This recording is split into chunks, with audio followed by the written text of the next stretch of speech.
Assalamualaikum warahmatullahi wabarakatuh. Waalaikumsalam warahmatullahi wabarakatuh. Halo Sobat Terbawi, selamat datang di Ruang Terbawi Podcast, tempatnya ngobrol santai tetapi serius tentang pendidikan dari perspektif hadis Nabi. Saya Eka, host kalian hari ini. Nah, dan saya nggak sendirian, ditemani dengan teman-teman saya yang keren, yaitu Aziza, Hani, dan Safia. Nah, hari ini kita mau bahas topik yang menurut saya sangat dekat dengan hati kita semua, yaitu bagaimana mendidik anak dengan kasih sayang melalui keteladanan sikap Rasulullah SAW. Karena kadang di tengah tuntutan akademik kita lupa bahwasanya tujuan pendidikan itu tidak hanya mengejar nilai tapi juga membentuk jiwa. Oke, sebelum kita mulai, saya dengar teman kita Devi insya Allah akan menyusul ya. Ada Ya betul ya Kak, Devi tadi mengabari kalau dia agak sedikit terlambat. Jadi kita mulai dulu ya. Setuju. Yuk kita mulai pembahasan seru hari ini. Ziza, kamu kan ahlinya hadis. Coba deh kasih satu hadis yang bisa jadi bahan dasar obrolan kita hari ini tentang kasih sayang dalam mendidik. Baik ya Kak.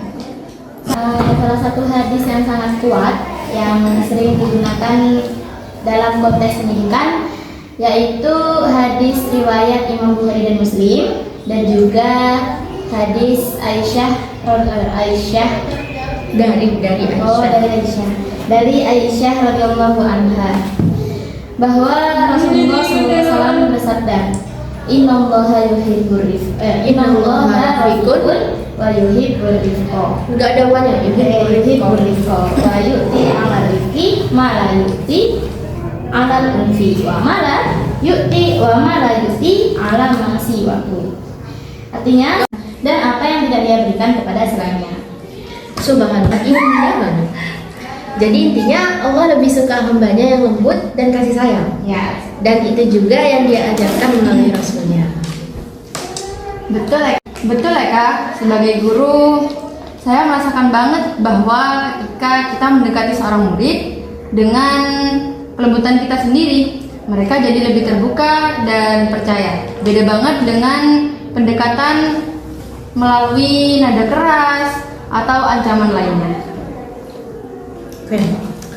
Nah, ini menarik sih. Pengalaman mengajar, gimana sih bentuk nyata dari kelembutan itu? Contoh kecilnya seperti ketika ada seorang murid yang salah menjawab. Nah, sebagai seorang guru, saya itu sebenarnya nggak boleh langsung untuk menghakiminya, tetapi saya menanyai murid tersebut terlebih dahulu.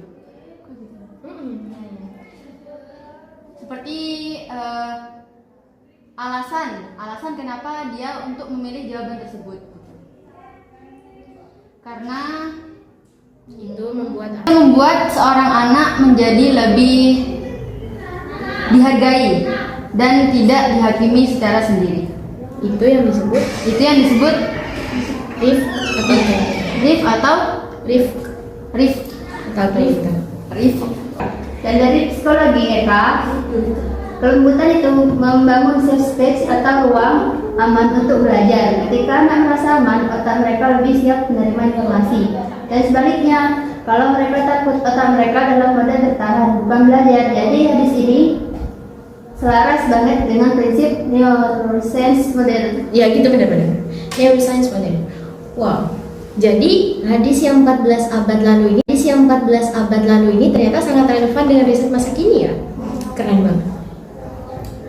Waalaikumsalam. Sorry ya teman-teman, aku telat. Oke, jadi gimana sampai mana? Waalaikumsalam. Devi akhirnya datang juga. Tenang, kita baru aja bahas hadis tentang kelembutan dan kasih sayang. Ternyata kamu hadir pas banget, pas kita lagi bahas tentang tantangan dan solusi. Gabung yuk, ada yang mau kamu tambahkan? Ada. Oke, jadi kalau menurutku nih ya, salah satu tantangan terbesar ialah lingkungan yang tidak mendukung. Jadi di mana contohnya seperti kurikulum yang sangat padat atau ekspektasi orang tua yang sangat tinggi.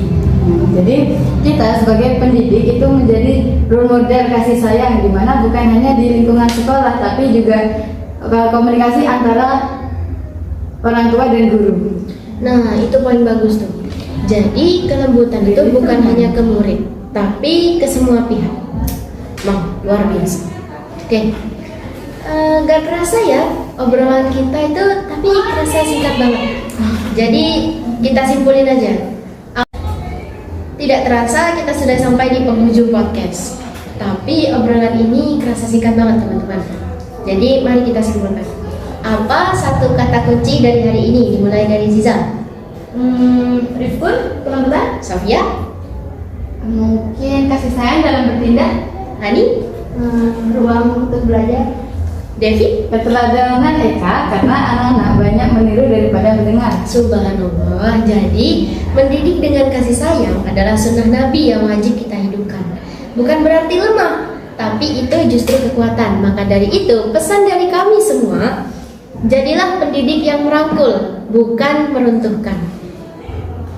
Oke, terima kasih banyak buat Aziza, Sofia, Hani, dan Devi yang sudah menyempatkan waktu. Juga buat Sobat Tarbawi yang setia mendengar. Jangan lupa subscribe, like, dan share biar semakin banyak yang terinspirasi.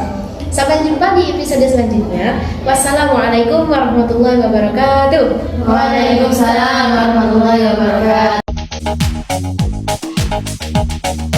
Dala tu cuerpo alegría Macarena, que tu cuerpo es para dar la alegría y cosas